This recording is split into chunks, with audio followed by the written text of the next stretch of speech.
بسم اللہ الرحمن الرحیم۔ السلام علیکم ورحمۃ اللہ۔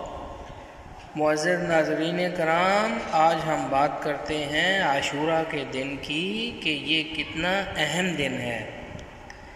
حضرت حسین رضی اللہ تعالی عنہ، جن کے بارے میں حضور نبی کریم صلی اللہ علیہ وسلم نے فرمایا، حسین منی و انا من الحسین، حسین میرا ہے اور میں حسین سے ہوں۔ حضور صلی اللہ علیہ وسلم نے یہ بھی فرمایا، احب اللہ من احب حسین، اللہ اس سے پیار کرتا ہے جو حسین سے پیار کرتا ہے۔ اور فرمایا، حسین خاندان نبوت کے چشم و چراغ ہیں۔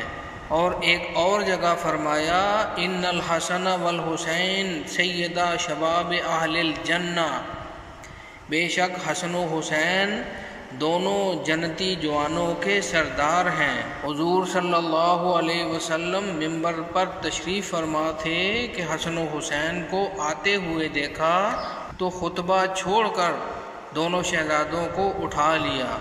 جن کی یہ شان ہو، ان کی عظمت کو ہم بھی سلام پیش کرتے ہیں۔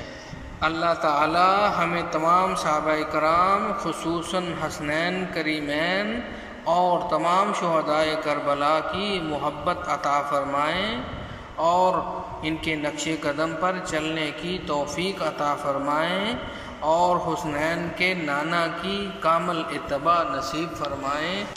عاشوراء کے موقع پر نبی کریم صلی اللہ علیہ وسلم نے روزہ رکھنے کا حکم فرمایا۔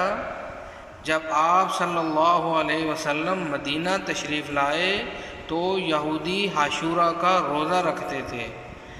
حضرت صلی اللہ علیہ وسلم نے ان سے اس کے متعلق پوچھا تو انہوں نے بتایا کہ اس دن حضرت موسیٰ علیہ السلام نے فرعون پر غلبہ پایا تھا۔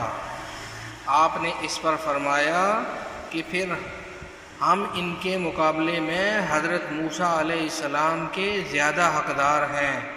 مسلمانوں، تم لوگ بھی اس دن روزہ رکھو۔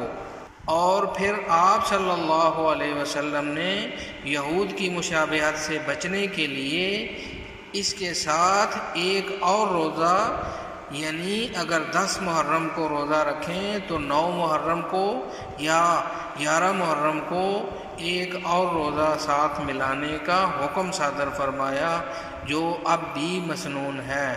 اللہ پاک ہمیں اس پر عمل کرنے کی توفیق عطا فرمائیں۔